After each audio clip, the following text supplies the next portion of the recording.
Hello and welcome to the Isle of the Crimson Skull. Today I have a battle between Bretonnia and the Vampire Counts. I'm playing Bretonnia, one of my favorite all-time factions. And for my army here, I have a front line made mostly out of battle pilgrims. We've got 4 units of battle pilgrims here, 2 units of foot squires, and 2 spearmen at arms, and a peasant mob because I had 100 gold extra to spend. We also have a Damsel of Life. She's kitted down to just 2 spells, the healing spells and the passive, as well as the Power Stone to go with that. We have Lewin Leoncourt up in the sky on Beaky. He's got all of his passives and abilities and items. We also have the Defenders of the Fleur-de-Lis in the center and 2 Grail Knights on the flank. As far as this army composition goes, I really like Battle Pilgrims versus factions that can cause a lot of fear and terror, like the vampires. They have pretty good morale, and I have a Grail of Reliquae I forgot to mention that also will help hold the morale together a little bit. Foot Squires have pretty, I don't love them, but there's certain matchups that I find they do pretty well, and I wanted to see how well they did here. Against the Dwarves, I actually tend to like Foot Squires a lot. Their armor piercing can be pretty nice, and Dwarven players don't usually go super heavy into their infantry against Bretonnia, since Bretonnia can't field all that elite of infantry. Anyways, it's a little off topic because we're playing against the vampires today. As for my opponent's army, he's got the Strigoi Ghoul King up in the sky on a Terrorgeist. Got a few units of zombies in the front to break the charge, and behind that he's got 4 units of Grave Guard. I don't see the Sternsman in here.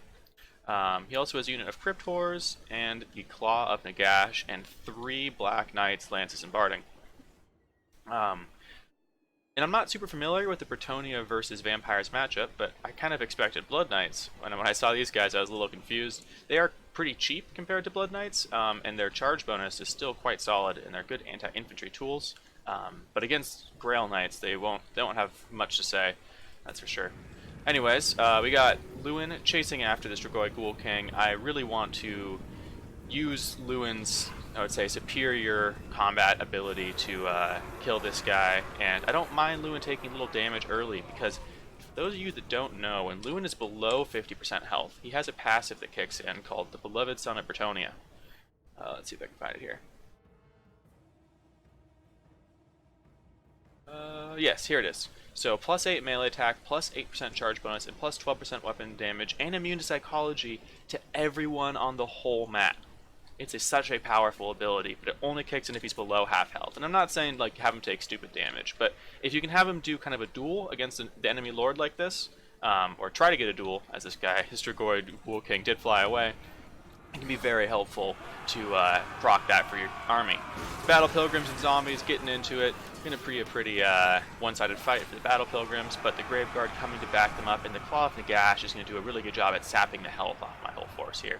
We do have the Grail Knights coming around the flank here, and these are going to be really just the absolute heroes of this army, as they are in Bretonnian armies in general. Actually, wow, if you look at Lewin up here, he is just wrecking this Strigoi Ghoul King. Sword of Corone, all of his buffs popped. I'm not sure if the Lion Shield ability was necessary for this match, since they have no missiles, and I generally find that it's more, I'm able to use it better against missiles than I am against, say, magic damage. Occasionally I have, blocked a Spirit Leech basically with it, but not very often. The Claw of Nagash getting a little caught out here by the Grail Knights and Lewin. As you can see, it's sapping health off all of my troops here, and it's definitely a good target for me to take out. And Grail Knights do magic damage, so they actually bypass the physical resist of the Claw of Nagash. Or does it is it ethereal? Is the Claw of Nagash not ethereal? It doesn't look like it. It has magic resist and has 40 armor, so I guess it's not ethereal. I thought the Claw of Nagash was ethereal, so that's why we do replays, so I can learn from them. So it turns out the Grail Knights weren't any more effective against the Mortis Engine than anyone else. The Defenders of the Fleur-de-Lis and the Grail Knights now just kind of cycle charging into the back of these Grave Guard. A couple Grail Knights got caught there, and the Grail Knights continue to go after this Claw of Nagash. It's a good target for them. They are anti-large, and they're pretty good melee combatants, all things considered. But here's where the opponent has their Black Knights coming in, and they saw this nice pocket blob here. I sent some infantry to try and stop this cav as it was coming around at first, and as a result it kind of blobbed up while I was busy microing my cav in the back, and they're going to get a really nice charge into the back of my men here. I'm not going to do a ton of damage, but they're pretty much uncontested on this side right now. So until these Grail Knights get over there, they're going to be able to lay down a pretty good whooping. He actually taken this Spearman Arms down to Wavering. It might rout. Lewin continuing to try and chase after this Strigoi Ghoul King. He's doing a really good job at keeping him away from Lewin, which is very annoying, but I suppose that's how it goes sometimes. These Grail Knights are going to get into these Black Knights with Lances and Barding, and they are going to absolutely destroy them. This is a very one-sided fight for the Cav here. These Grail Knights split off to deal with these Black Knights, and my Life Caster tries to get away because the Strigoi Ghoul King had been on them. These Defenders of the Fleur-de-Lis, unfortunately, it looks like there's going to be a summon coming in behind them here, or he's trying to get a summon in behind them. I don't see it until it's too late, and as a result, my Defenders of the Fleur-de-Lis are a little bit trapped now by these Crypt Ghouls, which is a bit unfortunate. They are quite actually a potent 850 gold Cav unit, or potent for their cost, I should say. Lewin goes after the Claw of Nagash, tired of chasing the Strigoi Ghoul King around. He wants to take off that sapping effect and give some buffs to his allies when he drops down via the Sword of Crown. I suppose it's a debuff to the enemies, but effectively buffing his own men. The Strigoi Ghoul King lands, and my Grail Knights say, hey, we like you. We like fighting you. So they pile in, and they're probably going to get some Earthblood support from this Life Caster over here. But as far as the balance of power, I'm actually losing here, which is crazy. My infantry has basically entirely crumbled now. Those Grave Guard just absolutely cut through my Battle Pilgrims, and the Crypt Ghoul summons, pretty impactful as well. Those Black Knights doing a good job supporting their core. Lewin comes back down trying to get the Strigoi Ghoul King, but he is just so slippery, he pulls back out through his Crypt Horrors, and that is another missed opportunity to pin him in place. So the Grail Knights pull out, and Lewin tries to pull out as well, but I think he's going to get a little bit stuck on something, maybe some of his own knights, or just bad pathing in general. And as a result, Lewin gets a little stuck in here. Strigoi Ghoul King does land, but this time with support of his allies, and that's, you know, I'll take the duel. Like I said, I would love to get Lewin below half health. He does regenerate, and I do have healing on the field, so I don't, mind him losing hit points that much, and it will give the rest of my units a decent buff. Unfortunately, I could have used Immune to Psychology a little bit earlier to prevent my melee infantry from routing off, but, I'll take it now too. These Black Knights get decimated on the charge here, and this Banshee is in the wrong spot. Banshees are ethereal, I know that for sure, which means they have 75% physical resist, low hit points, and only 2,000 hit points on this thing, and 0 armor, which means the magical attacks of the Grail Knights are going to tear it to shreds. This is not the fight you want a Banshee in. Basically, anything that does magic damage is going to wreck ethereal units. Lewin is now probably below half health. Let's see, do we get Beloved Son of Bretonnia? Doesn't look like it's kicked in here, but he's getting pretty close there.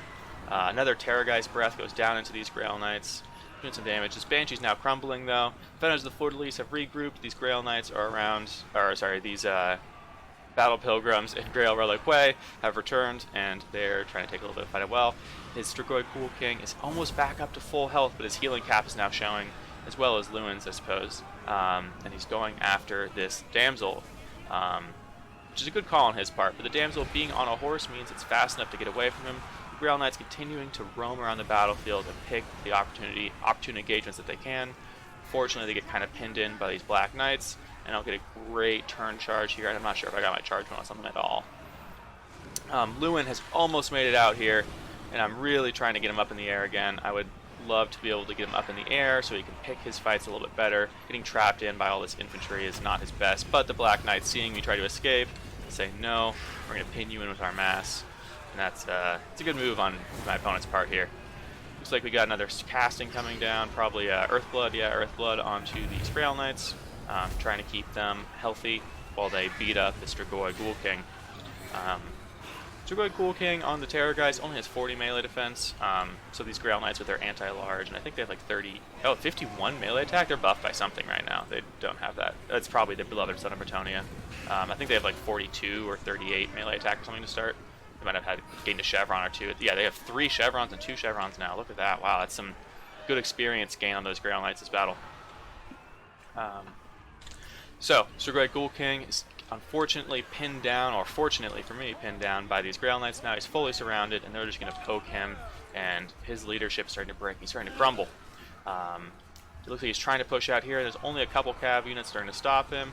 Lewin is also trying to escape, but, you know, those Black Knights are ever present and continuing to stick to his heels pretty nicely, preventing him from getting off the ground.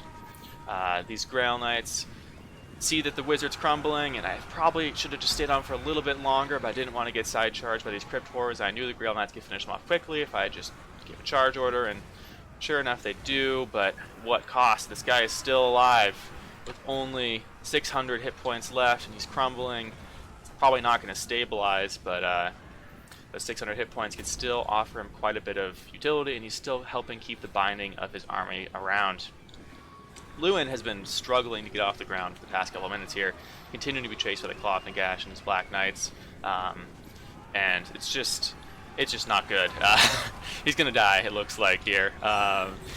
You know, he's very low, down to 571 hit points, and he does break here. He does rout, which I believe actually removes the Beloved Son of Bretonia bonus from these Grail Knights. It doesn't look like it does, though. Let's see. Kind of curious. A lot of the reason I do these replays is to get better at the game myself, so it's nice to be able to check how some of these mechanics work. Oh, no, but I'm still going to keep it. So they do still have the Beloved Son of Bretonia, which is nice. Lewin's down to 131 HP, and this Dragoi Ghoul King crumbles, falling to the ground. At this point, the balance power is still dead, even though, as my Grail Knights are super beat up, I'm basically out of Winds of Magic. The Damsel has nothing left, I don't think. Maybe one more Earthblood in her. And these Foot Squires holding valiantly, but not going to survive the onslaught forever. Lewin comes in for another charge against the Claw of Nagash. Probably a mistake. I probably should let him regen a little bit more before I sent him in, because he only has 60, 59, 56 hit points. And that was definitely a mistake on my part. I should have let him heal a little bit more, but I wanted to kind of strike down this Claw of Nagash, take it off the battlefield, because it was the last little bastion of enemy power that I saw. And Lewin does fall, trying to retreat. These Graveguard and the Claw of Nagash do manage to take him down. And the Grail Knights are going to kind of surround this Claw of Nagash and try and take it out, but they're very, very weak. The bounce power is slightly in my favor, but these guys are about to die, and they're surrounded by still, like, 36 Graveguard here, a few more there. So instead, the Prophetess of Life comes in, gets a nice charge damage on that Claw of Nagash. My Grail Knight's route, it's just the Prophetess or the Damsel of Life, and she actually does it.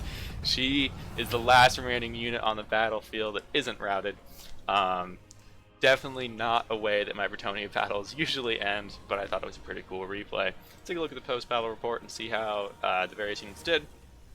Like I said, these Grail Knights got tons of chevrons. They were very high reformers for this battle. They took out important units like the Strigoi Ghoul King, the Banshee, did good damage to the Claw of Nagash, and the Black Knights, Lancing and Barding, but my infantry force did not fare as well. If I was to do this matchup again, I wonder if I would have been better served by more more Foot Squires and less Battle Pilgrims. The cost difference is only 75, so if we think about it, this is 150, 300 gold that it would take to upgrade all of these Battle Pilgrims into Foot Squires. And would I have gotten better results from them against the Graveguard and their armor? I think they have like 90 armor. The Foot Squire and the Battle Pilgrims don't have great AP, so it might have been better to drop maybe the Peasant Mob and a unit of Spearmen at Arms, and instead can get 6 units of Foot Squires. I'm not sure, but it's something definitely to think about. Overall, I'm pretty pleased with how my army did. Lewin was trapped a little bit more than I liked, but anyways, it was a very interesting match, and thanks to HG Prodigy for playing it with me. Anyways, have a nice day, y'all.